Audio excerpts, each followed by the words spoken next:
देखिए मैटर 3-4 था कि सर्वे जो हुई है, सर्वे पे प्रश्न थी कि सर्वे जो हुआ सही सर्वे नहीं है, इसको फिर से कराया जाए, क्योंकि ये सर्वे का आधार रखा गया था, कृषि विभाग के द्वारा सर्वे की गई थी और उन्होंने जो दिया था उसके आधार पर सुखाड़ घोषित है, तो उस पर किया गया। लेकिन उसमें लगा कि नहीं कुछ और होना चाहिए, इनका माना। तो हमने रिक्वेस्ट भी किया, रिक्वेस्ट भी कर रहे हैं जो अपने सीनियर से, और हम लोग कमेटी एक बना देते हैं कि अगर शेष छूटा हुआ है, जो क्लेम है कि और होना चाहिए था, वो दिखा लेते हैं हम लोग कि क्या क्लेम सही है या गलत है। अगर सही होगा तो फर्दर उस हिसाब से काम होगी।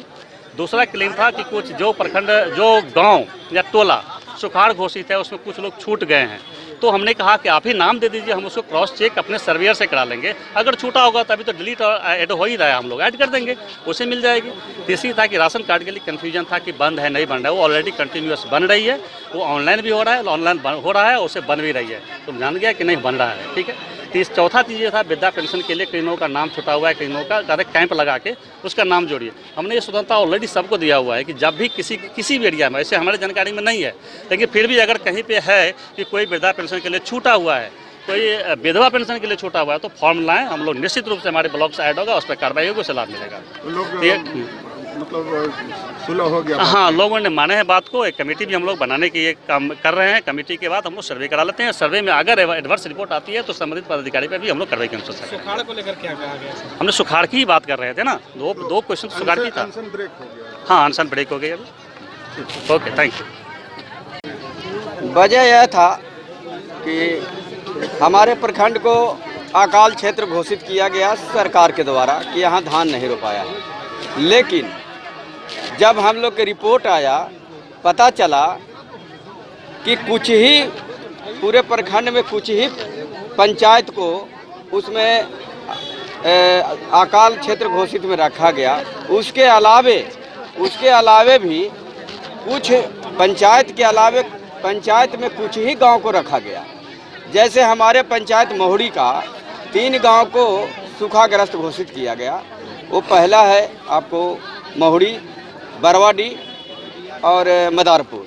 बाकी मेरा जो 7 गांव था उसको घोषित नहीं किया गया। वहां दिखा दिया गया कि यहाँ 70% से ऊपर रोपा हुआ है। आप लोग अनशन क्या चाहते थे? तो इसके लिए हम अनशन पर चले गए कि हमारा गांव को फिर से सर्वे किया जाए, देखा जाए। जबकि इन 7 गांवों में कुछ गांव में 2 कट्ठा, 4 कट्ठा, 10 कट्ठा कुछ गृहस्थ डीजल से, फिटर से या लाइन के माध्यम से पैदा किए हैं। लेकिन और बाकी जो ये 6 गांव है उसमें तो एक बांध भी नहीं रोपाया है। क्या चाहते हैं आप लोग? हम चाहते हैं कि हमारा जो गांव है उसको सर्वे कर करके और हमको लाभ दिया जाए, जो आपदा से जो हमको आ रहा है सूखाग्रस्त घोषित कर करके, और 3500 रुपया उसको हम लोगों सब चूल्हा पर लाभ दिया जाए। क्या आश्वासन दिए? एसडीएम साहब ने आश्वासन दिया कि हम कमेटी बना करके उसमें मुखिया जी, जनप्रतिनिधि को भी रखेंगे, पदाधिकारी भी रहेंगे, और सर्वे करके आप लोग जो दीजिएगा तो संबंधित जो पदाधिकारी हैं जो गलत किए हैं उन पर कार्रवाई भी होगी और आपको आपदा का लाभ भी मिलेगा। अपना परिचय दीजिएगा। अपना परिचय, मैं बहुड़ी पंचायत के मुखिया प्रतिनिधि श्री राम वर्मा हूँ जी।